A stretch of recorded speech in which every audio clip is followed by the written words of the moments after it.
And as India tries to unravel and look into the perpetrators of the deadly Red Fort blast, a new dangerous bioterror plot has surfaced. A silent killer, a poison so lethal that a grain the size of salt can stop a human heart. And now it's been weaponized on Indian soil. Indian authorities have exposed the country's first ever bioterror plot. We're getting you the details of that operation in this report.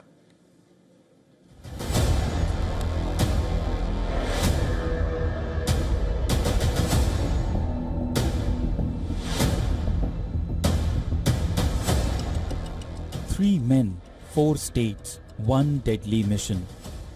When Gujarat ATS nabbed Syed Ahmed Mohideen near Ahmedabad, they didn't just find weapons, they discovered something far more sinister.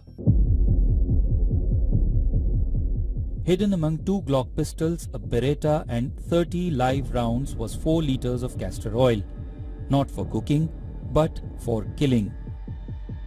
Mohideen, an MBBS graduate from China, wasn't planning a robbery. He was manufacturing ricin, a very dangerous poison.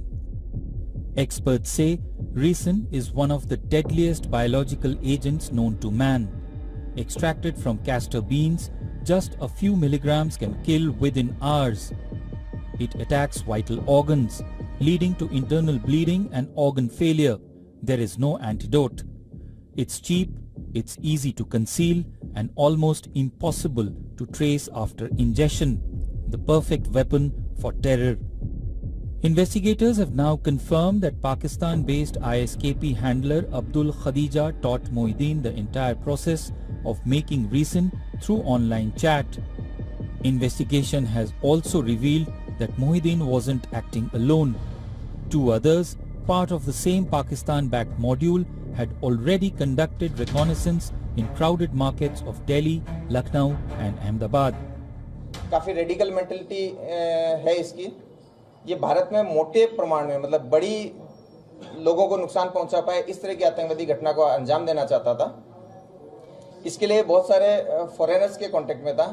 अभी जिस व्यक्ति के साथ इसका सबसे ज़्यादा live communication था वो एक अब्बू खदीजा नाम से एक टेलीग्राम आईडी थी जिसके साथ एक कांटेक्ट में था, जिसे अपना आमिर मानता था।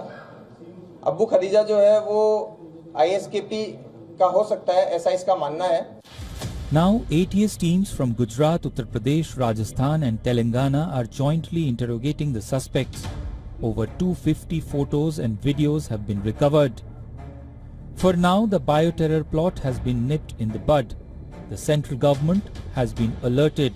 Counter-intelligence units are scanning for sleeper cells possibly embedded in multiple states. The discovery has shaken security agencies. Proof that Pakistan's terror networks are now experimenting with biological weapons. For India, the recent scare isn't just a terror case, it's a grim reminder. Bioterrorism has arrived at its doorstep. Bureau Report, WION World is One.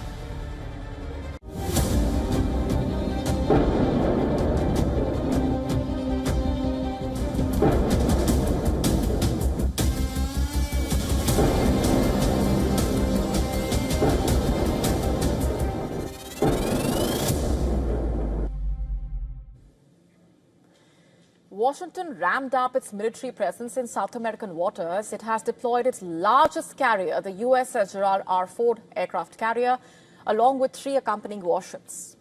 Officials say the move is aimed at strengthening counter-narcotics operations.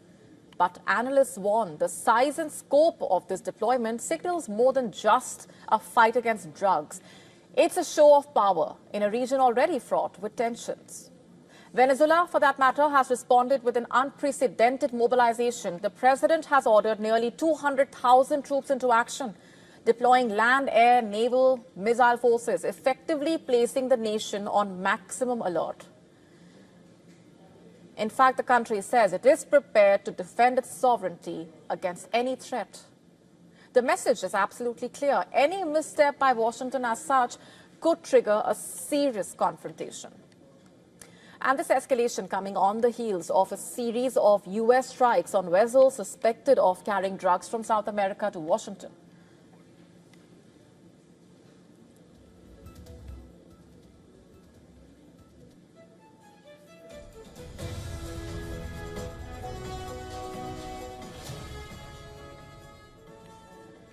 Since early September, in fact, at least 75 people have been killed in these operations. Critics, including regional governments, human rights organizations, argue that many of those targeted are civilians, not armed combatants, and raises serious concern about violations of international law and questions of accountability, they allege. In fact, across the Atlantic, the UK has reportedly paused intelligence sharing with Washington, fearing that its data could be used to support these lethal strikes. Canada has also stepped back, continuing general counter-narcotics cooperation but refusing to assist in targeting operations. This rare divergence among long-standing allies highlights the diplomatic strain caused by the US campaign and the growing unease over the legality and the human cost of these operations.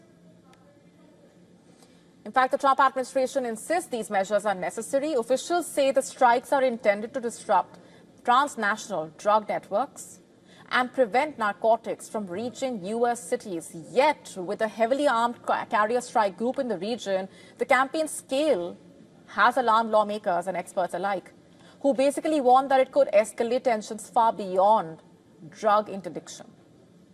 And as this rift widens, the stakes are high. The U.S. framing its actions as a fight for security and stability, while allies and neighbors caution that the human, legal, and also the diplomatic costs may outweigh any benefits as such.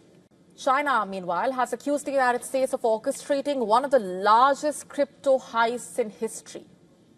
The theft of Bitcoin, worth nearly $13 billion. Beijing's cybersecurity agency, in fact, claimed that the operation was state-sponsored and not the work of ordinary cyber criminals.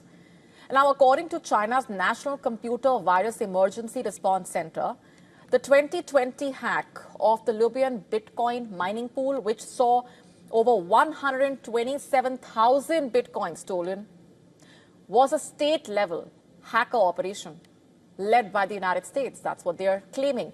Now, the agency says the quiet and delayed movement of the stolen coins suggests that there was government involvement, not typical black market trading behavior. That's the other accusation. Now, China's report basically links the stolen Bitcoin to assets later seized by the U.S. Department of Justice, which said they were tied to Cambodian tycoon Chen Zi, the chairman of the Prince Group. Chen was charged in October with wire fraud, money laundering in New York. The U.S. indictment had alleged Chen and his associates used illicit funds to run large-scale crypto mining operations, including Luobian. But Chinese investigators claim Washington itself hacked and confiscated the coins.